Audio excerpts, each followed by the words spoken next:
now let's see what are the barriers to communication. This point is extremely important, very much you can say that कि ये सारे topics में से आपकी case studies भी आती है. So now let's study what are the barriers to effective communication. सबसे पहले what is a barrier? Something that stops us, a hurdle. So what do you mean by barriers to effective communication? It means hurdles to effective communication. यानी एक organisation को कितने अलग अलग type की problem आती है when they are communicating with each other, when the people are communicating with each other. There are 4 types: semantic, psychological, organisational and personal. Okay, let's say one by one समझते हैं कि क्या होता है. सबसे पहले हम लोग आते हैं सिमेंटिक बैरियर्स के ऊपर. Okay, now what are semantic barriers? Semantic is that branch of linguistics which deals with the language or expression. मतलब ऐसा बेसिक ऐसी प्रॉब्लम्स जो लैंग्वेज या तो एक्सप्रेशन के साथ में जुड़ी होती है. ठीक है, so basically when you talk about language और एक्सप्रेशन, या तो आपने कुछ और बोला, सामने वाले ने कुछ और समझ लिया, ऐसे बेसिक जो गलतियां होती है उसको हम लोग सिमेंटिक बैरियर्स में काउंट करते हैं. First one, badly expressed message. ठीक है, इनकरेक्ट इंग्लिश यूज करना, या फिर वर्ड्स खा जाना बीच बीच में, पूरे वर्ड्स नहीं बोलना. ठीक है, basically you the sender over here, यहाँ पे सेंडर, क्योंकि एक्सप्रेस कौन करता है मैसेज? The sender. तो यहाँ पे जो सेंडर है वो अपना मैसेज प्रॉपरली एक्सप्रेस नहीं कर रहा है. He is not communicating properly. देखो, अगर मैं किसी को कोई चीज बोलूं और सामने वाला नहीं समझे, then I might even blame the receiver. But at this point of time the sender is not expressing और नॉट सेंडिंग द मैसेज और not forming the message properly. That means the receiver might not be able to understand it in that effective manner. So first one is badly expressed message. Second is symbols with different meaning. Okay, very important. जैसे मैं आप लोगों को बोलता हूँ, एक बहुत basic word है जो मुझे बहुत पसंद है. Let's say I explain in both English and Hindi, and I use the word suffer. ठीक है, now suffer in Hindi means travel करना, suffer in English means I hope you suffer. Right? So that's what? That's symbol with different meanings. So it's very important for you to analyze and for you to understand the meaning of the words that I'm using in the sentences. क्यों? Because there might be words which have different meaning. Value का मतलब price भी होता है, और value का मतलब कोई चीज की, व्हेन वी से कि वी वैल्यू आवर फ्रेंडशिप, तो that does not mean that हम हमारे फ्रेंडशिप की प्राइस निकाल रहे हैं. ठीक है, so there are symbols with different meaning. So for example, sender ने कुछ सोच के रिसीवर को कुछ बोला था, बट रिसीवर उस पर्टिकुलर सिम्बॉल के दूसरा मीनिंग सोच लिया. ठीक है, रिसीवर ने क्या किया? उस पर्टिकुलर सिम्बॉल का डिफरेंट मीनिंग अज्यूम कर लिया. मैसेज का पूरा टोन, मैसेज का पूरा मतलब चेंज हो गया. नेक्स्ट इज फॉल्टली ट्रांसलेशंस, जो मैंने अभी आप लोग को समझाया कि फॉर एग्जाम्पल मेरे कहने का मतलब कुछ और था. ठीक है, और आपने कुछ और समझ लिया. Whose fault? मेरा फॉल्ट नहीं, आपका फॉल्ट शायद नहीं. ठीक है, हो सकता है टोन की गलती थी, हो सकता है कोई नॉइज थी, बट एक चीज है, जो चीज ट्रांसलेट करनी थी वो नहीं हुई. क्या ट्रांसलेट हुआ है? There is a fault in the translation. Okay, so one thing is for sure, जो मैसेज मुझे कन्वे करना था वो मैसेज कन्वे नहीं हुआ है. तो again there is a barrier to effective communication. क्या मतलब होता है फॉल्टली ट्रांसलेशंस का? That means the sender wanted to convey one particular message, but the receiver did not translate the message properly. That means हमने पढ़ा था sender encode करता है मैसेज, फिर रिसीवर डिकोड करता है मैसेज. दैट मीन्स सेंडर ने तो मैसेज एनकोड कर दिया था, बट रिसीवर उस मैसेज को प्रॉपरली डिकोड नहीं कर पाया, उस पर्टिकुलर मैसेज का मतलब नहीं समझ पाया. Next is unclarified assumptions. Now most of the times ऐसा हम लोग करते हैं कि हम लोग के माइंड में अगर कोई डाउट होता है, still we do not clear it. हम क्या करते हैं? फिर भी उसको क्लियर नहीं करते. वो क्या है? अजम्पशंस हो गए हमारे, वो भी अनक्लैरिफाइड, दैट मीन्स क्लियर नहीं हुए हैं वो. ठीक है, then again there will be barrier to effective communication. Technical jargons, और a very important. Now what are jargons? Jargons मतलब होते हैं वो टेक्निकल वर्ड्स जो कुछ पर्टिकुलर फील्ड के लोग ही यूज कर सकते हैं. They will only understand the meaning. Okay, जैसे for example you are, I will tell you my first time in flight. उसके पहले मैं एक मूवी देख रहा था रात को, तो उसमें जो पायलट था, ही शाउट्स मेडे मेडे मेडे. मतलब ये मेडे क्या होता है अब, ठीक है, पहले तो पेड़े जैसा सुनाई दिया ना, what is mayday, mayday, now that's a jargon. ऐसे वर्ड्स जो कुछ पर्टिकुलर फील्ड के लोग ही समझ पाते हैं, तो ऐसे लोगों को हम लोग जार्गन्स बोलते हैं, ऐसे वर्ड्स को हम लोग जार्गन्स कहते हैं। I will tell you my first day at school. मैं फर्स्ट डे पे था स्कूल के, तो मेरे प्रिंसिपल सर मेरे को बोले कि Ayush sir go to the MPH and prepare a presentation. तो मैंने बोला okay sir. Now the first problem with me was कि मुझे यही नहीं पता व्हाट इज एन MPH। तो I searched on Google what is MPH। Now there are different results, but कोई भी रिजल्ट मेरे पर्टिकुलर लाइन को मैच नहीं करता था, ठीक है। So there was a jargon, एक ऐसा वर्ड जिसका मीनिंग मुझे नहीं पता था। सिमेंटिक बैरियर क्या होता है, linguistic, language and expression, that means मैं उनकी लैंग्वेज नहीं समझ पाया। तो अगर कोई सुपरवाइजर टेक्निकल जार्गन्स यूज कर रहा है कंटिन्यूअसली जो सबऑर्डिनेट को समझ में नहीं आ रहा है, तो there is a semantic barrier to effective communication. And last is body language and gestures decoding. For example मैं आपको बोल रहा हूं ऑल द बेस्ट, लेकिन मेरा मुंह एकदम सड़ा हुआ है, I don't mean that particular all the best to you. आप लोग की एग्जाम है, ठीक है, अब मैं ऐसे कर रहा हूँ हाँ हाँ all the best. So my body language and my gesture do not match with each other.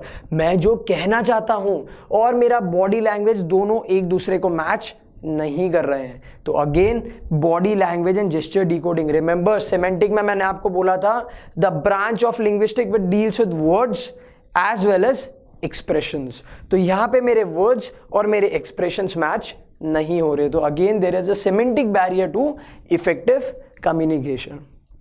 अगर कभी भी केस स्टडी आए एंड यू फील लाइक कि यहां पे वर्ड्स या फिर एक्सप्रेशन से रिलेटेड बैरियर है, then this will be a semantic barrier to effective communication.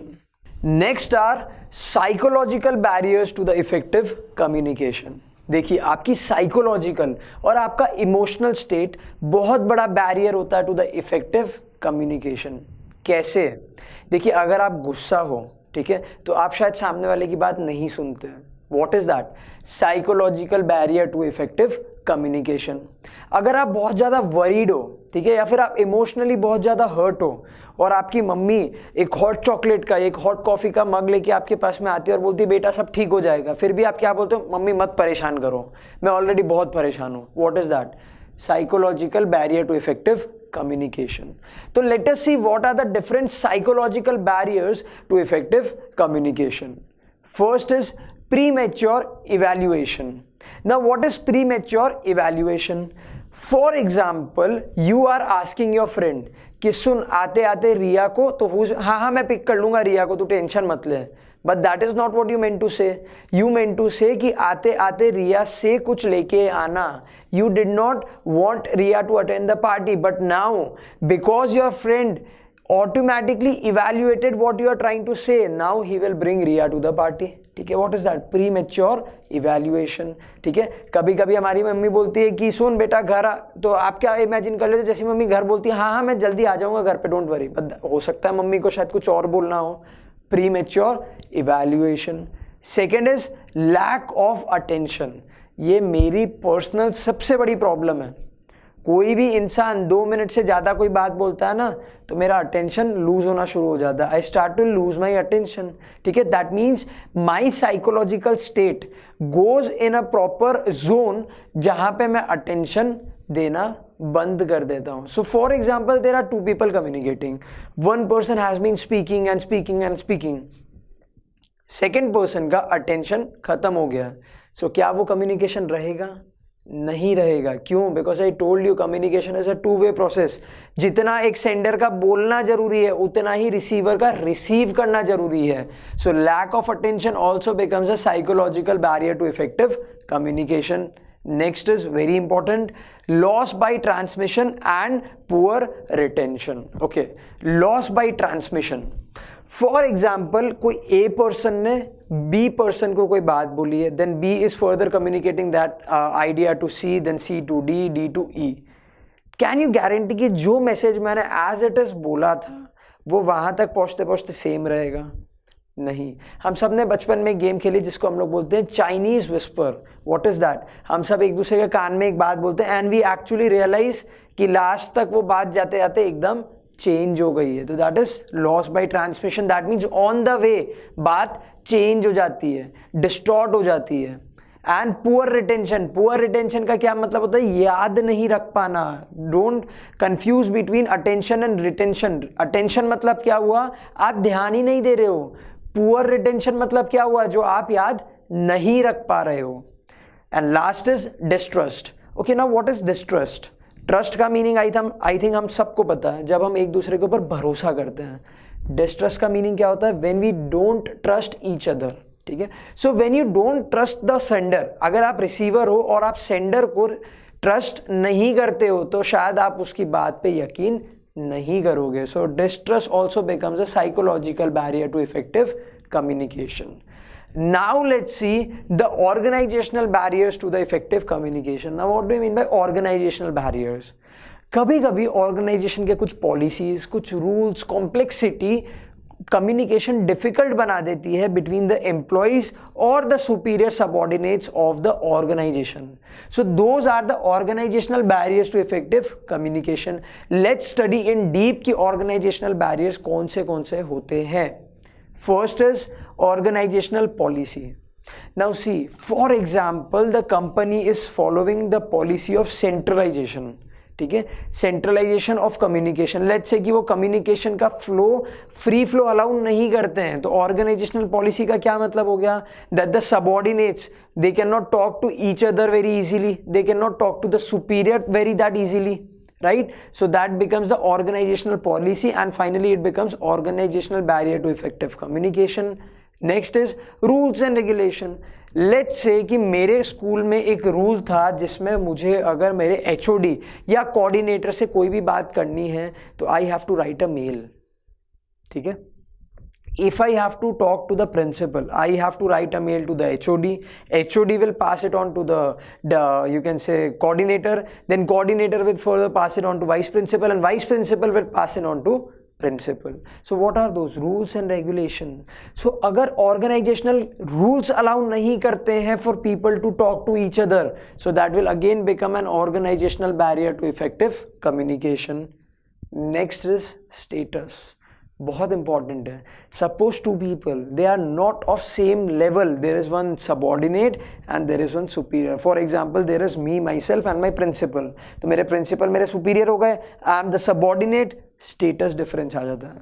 ठीक है, सो उस स्टेटस डिफरेंस के कारण हो सकता है the principal would not be willing to talk to me, would not be willing. ठीक है, so that becomes a status. तो स्टेटस भी क्या हो गया? एक organisational barrier to effective communication. Next is complexity in the organisational structure. देखिए, अगर आपका ऑर्गेनाइजेशन बहुत बड़ा है, that means there are large number of people employed, तो क्या होगा? देखिए, अगर 5 ही लोग हैं, छोटा है, तो 5 के ऊपर एक बॉस होगा, they all can talk to each other. But if there are 5000 people in an organisation, so there will be hundreds of manager. अब हंड्रेड्स ऑफ मैनेजर होंगे तो क्या होगा? हंड्रेड्स ऑफ मैनेजर के ऊपर एक और मैनेजर होगा, फिर उनके ऊपर एक और मैनेजर होगा. सो ये जो कॉम्प्लेक्सिटी है, ऑर्गेनाइजेशनल स्ट्रक्चर में कॉम्प्लेक्सिटी आ जाती है. सो कॉम्प्लेक्सिटी के कारण क्या होगा? If suppose one subordinate, one worker wants to talk to the top level boss, उसको उतने ही अलग अलग लेवल से जाना पड़ेगा. क्यों? 5000 को मैनेज करने के लिए उतने ही सारे मैनेजर्स, उन मैनेजर्स को मैनेज करने के लिए फिर एक और मैनेजर, फिर उन मैनेजर्स को मैनेज करने के लिए और मैनेजर्स. सो उतना ही हमारा ऑर्गेनाइजेशनल स्ट्रक्चर जो है वो कॉम्प्लेक्स होता जाएगा. सो जितना हमारा ऑर्गेनाइजेशनल स्ट्रक्चर कॉम्प्लेक्स होगा उतना ही डिफिकल्ट हमको कम्युनिकेशन हो जाएगा. So again it becomes a barrier to effective communication. And last is organizational facilities. For example, organization में facilities ही नहीं है बात करने की. Let's say there are no intercoms, there is no internet to email each other. So again it becomes an organizational barrier to effective communication. When the facilities provided in the organization stop you from communicating, so those of course become the organizational barrier to effective communication. Last is your personal barriers to effective communication. यहाँ पे ये आपके personal mindset होते हैं. Example देता हूँ आपको. Fear of challenge to authority. For example there are 2 people. they want to talk to each other but they don't talk to each other. Why? Because there is a fear of challenge to authority. For example, एक subordinate है और एक superior है. superior ने meeting में कुछ गलत बोल दिया, let's say there was a slip of tongue, या फिर उसने कोई फैक्ट या फिगर गलत बोल दी है, ठीक है. तो सुपीरियर को पता है कि मैंने गलत बोल दिया, but he does not want to correct himself, ठीक है. वहीं पे सबऑर्डिनेट जो है, इसका जो सबऑर्डिनेट है, ही नोस कि सुपीरियर ने गलत बोला है, but he has a fear to challenge the authority. That means he does not want to communicate. क्यों? उसको डर है अथॉरिटी का. उल्टे तरीके से समझते हैं, शायद हो सकता है सुपीरियर के ऊपर एक और सुपीरियर है, but he doesn't want to communicate because he does not want to challenge the authority.